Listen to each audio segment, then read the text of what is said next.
আসসালামু আলাইকুম এভরিওয়ান, কেমন আছো সবাই? আশা করি সবাই অনেক বেশি ভালো আছো। আজকে আমরা গিয়েছি পটিয়া নাহার পার্কে। নাহার পার্ক তখনও ফুল কমপ্লিট হয় নাই, মানে আমাদের পটিয়াতে এই প্রথম মানে ঘুরবে বা বসবে এরকম কোনো প্লেস যদি আমি দেখে থাকি এটা মানে পটিয়া আসি।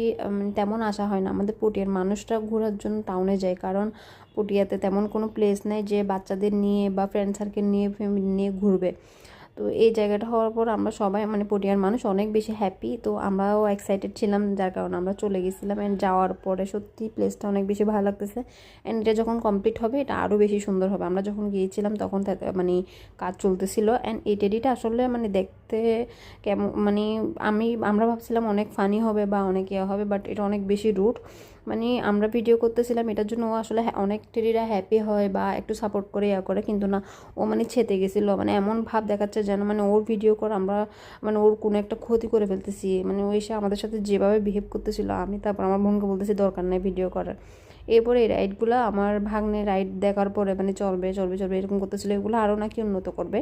অ্যান্ড কিছু কিছু রাইড আসলে এখনও মানে ওপেনই হয় নাই, যার এই যে এখনও মানে কাজ চলতেছে, এখনও ফুল কমপ্লিট হয় নাই। আর বেশিরভাগ মানে এখানে আসার পরে যতটুকু খেয়াল করলাম বেশিরভাগ লাভ দিয়ে দিয়ে ডিজাইন করা হচ্ছে।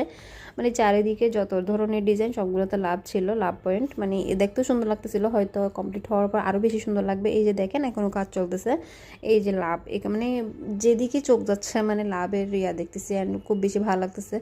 আর বসার জন্য অনেক অনেক প্লেস আছে, দেখতেও অনেক সুন্দর লাগতেছে। প্লেসটাও অনেক বেশি বড়, পটিয়াতে এরকম একটা মানে পার্ক হবে আসলে কেউ কল্পনা করেনি। অ্যান্ড আসলে সত্যি অনেক ভালো হয়েছে, ফ্রেন্ড সার্কেল নিয়ে ফ্যামিলি নিয়ে সবাইকে নিয়ে ঘোরা যাবে, অ্যান্ড বসা যাবে, আড্ডা দেওয়া যাবে। অনেক বেশি ভালো লাগছে এখানে যাওয়ার পরে। এই ঝর্ণাটাও মানে রাতে বেশি সুন্দর। আমরা আসলে সন্ধ্যায় ছিলাম, যার কারণে মানে সন্ধ্যার পরে দৃশ্যটাও দেখতে পারছি। দিনের বেলা থেকেও রাতে অনেক বেশি সুন্দর লাগে, হয়তো লাইটিংয়ের কারণে অনেক বেশি ভালো লাগে। তো তোমরা কারা কারা নাহার পার্কে গেছো অ্যান্ড কার কেমন লাগছে অবশ্যই জানাবে। আমরা বের হতে হতে সন্ধ্যা হয়ে গেছিলো, মানে প্লেসটা অনেক বড়, যার কারণে মানে ঘুরতে ঘুরতেও অনেক সময় লাগে, আর ভালো লাগছিল অনেক বেশি। তারপর বের হওয়ার পর তেমন একটা এখানে আশেপাশে দোকান নাই, হয়তো ভবিষ্যতে হবে, যেহেতু প্লেসটা অনেক বেশি সুন্দর, তো ভবিষ্যতেও দোকানপাট হয়ে যাবে। এখানে একটা ঝালমুড়ি মামা ছিল, ওনার থেকে ঝালমুড়ি খেয়ে আমরা তারপর চলে গেছিলাম। ঝালমুড়িটা অনেক বেশি ভালো ছিল, তোমরা যারা নাহার পার্কে যাবে অবশ্যই ট্রাই করবা।